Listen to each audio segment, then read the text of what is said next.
tous ceux qui semblent se préoccuper à longueur de journée de mon avenir politique, je tiens à dire que toutes les questions pertinentes relatives au sort des institutions et de leurs animateurs sont réglées par la Constitution.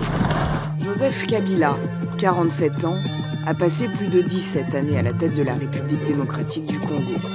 Il aurait dû quitter le pouvoir fin 2016 lors d'une élection qui n'a pas eu lieu. 5 choses à savoir sur Joseph Kabila.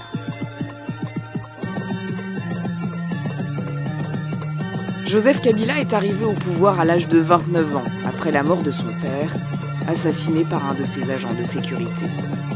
Le jeune homme, taiseux et inexpérimenté, est désigné président par l'entourage du Mzé. 17 ans plus tard, celui sur lequel personne ne pariait est toujours à la tête de la RDC. Joseph Kabila arrivait au terme de son mandat le 19 décembre 2016. Il est resté au pouvoir 2 années de plus, suscitant la colère de la rue, des manifestations qui ont fait des centaines de morts dans des affrontements avec la police.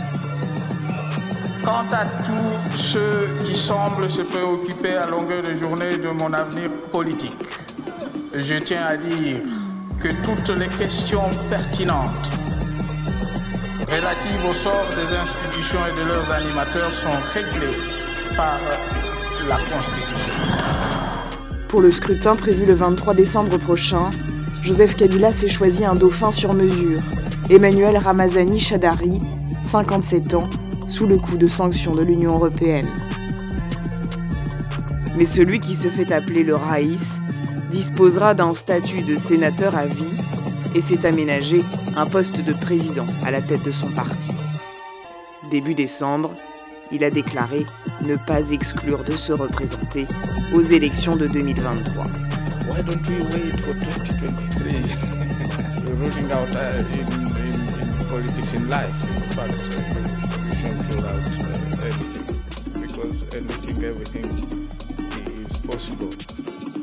Joseph Kabila est né en 1971 à Ewa Bora, dans le maquis animé par son père, Laurent Désiré Kabila, le long du lac Tanganyika.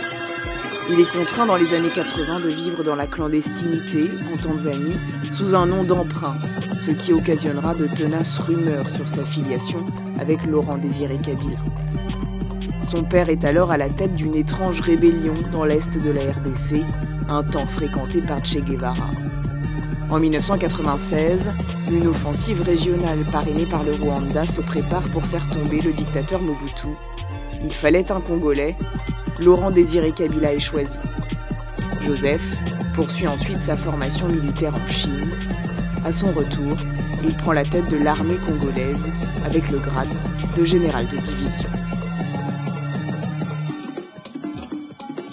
Quand Joseph Kabila arrive pour la première fois à Kinshasa, c'est sous la protection très rapprochée d'un officier rwandais, James Kabarebe, chef d'état-major des Kabila père, qui a formé Joseph aux armes pendant la chute de Mobutu. Mais l'idylle tourne court. En 1998, Laurent Désiré Kabila rompt avec le parrain rwandais, par la suite accusé à de multiples reprises d'armer des rébellions dans les Kivu, à l'est de la RDC. Vu la dégradation de la situation et l'érosion conséquente de la confiance entre notre pays et le Rwanda, l'intervention d'une force internationale neutre a été décidée par la même région. Entre mars 2016 et fin 2017, plus de 3000 personnes sont mortes au Kasaï, région du centre du pays, historiquement dans l'opposition. Et plus de 1,4 million de personnes ont été déplacées. 80 fosses communes ont été découvertes par les agents de l'ONU. Les plus graves atrocités ont été commises par les forces gouvernementales.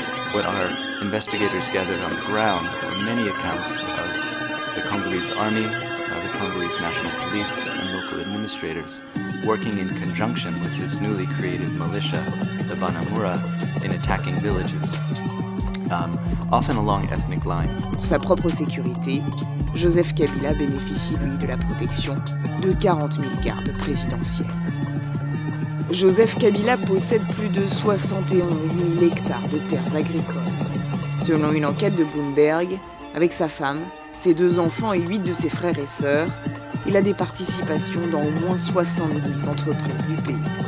La famille est présente dans tous les secteurs: banque, agriculture, distribution de carburant, transport aérien et bien sûr dans le secteur minier. Le clan Kabila contrôlerait plus de 120 permis d'extraction d'or, de diamants, de cuivre ou de cobalt.